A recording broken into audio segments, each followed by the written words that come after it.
Wanneer 'n mens na daardie beeldegroep kyk, daar by die vroue monument in Bloemfontein, daardie twee vroue met die kind in die arms, dan besef 'n mens nie altyd dat daardie beelde het 'n historiese, 'n werklike agtergrond. En daardie agtergrond het afgespeel hier op Springfontein, by hierdie einste stasie, by hierdie einste perron.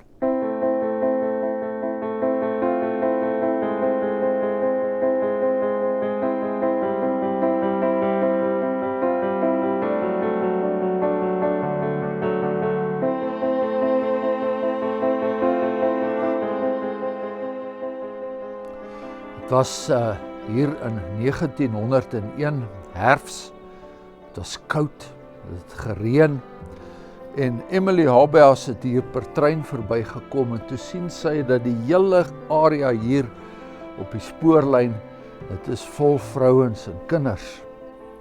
En wat toe afgespeel het hierso, was dat hierdie vrouens en kinders hier op hierdie perron en hier tussen hierdie spoorlyne moes bly staan en wag.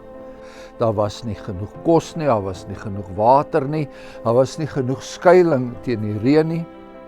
En uiteindelik het Emily Habeas hier vertrek, en toe sy 10 dae later hier terugkom, toe was hulle nog steeds hierso. En sy het in een skuilingkie ingegaan wat hulle gemaak het van 'n stukkie seil wat hulle van het trok af oor die lyne gespan het, en daar in daardie skuilingkie was daar 'n moeder met 'n kind in haar arms, en hierdie kind het op sterwe gelê. Sy naam was Carolus Reineke. Sy ma se naam was Sofia. Emily Habeas het na die plaaslike militêre owerhede gegaan en gevra, is daar nie iemand wat dalk net 'n bietjie brandewyn het, dat ons probeer om hierdie kind se lewe te red nie. En die militêre bevelvoerder het al laat weet, nee, ons voorrade is slegs vir ons. En so is daardie seentjie dood in die ma se arms.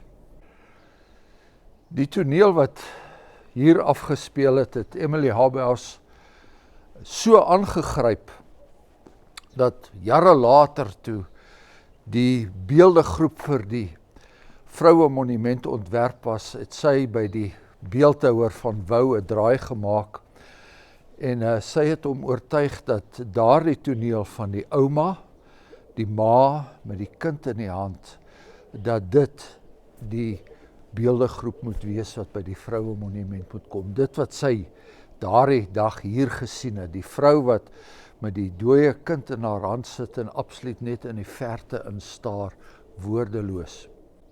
Van Wou het toe 'n bietjie verander aan die geskiedenis. Hy het toe van dit wat Carolus Reineke was, het hy 'n dogtertjie gemaak, maar op die ou einde maak dit nie saak nie.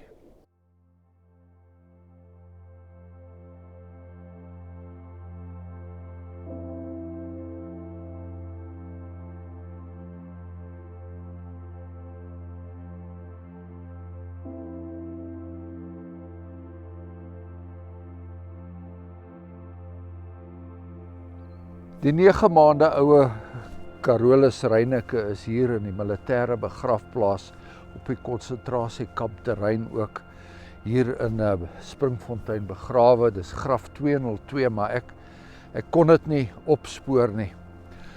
Sy moeder is baie kort daarna is sy toe per trein na Betuli toe vervoer, en sy het ook daarso 7 maande of 8 maande daarna het sy self te sterwe gekom. Op 'n baie jonge ouderdom. Ek dink sy was nog in haar vroeë 20's gewees. En ek dink aan daardie aangrypende teks uit die boek Klaagliedere: ek stort my hart uit voor die aangesig van die Here. Ek hef my hande op na hom ter wille van die lewe van my kinders. Baie tragiese geskiedenis wat hierdie mense, ons volkie, al deurgemaak het in hierdie land.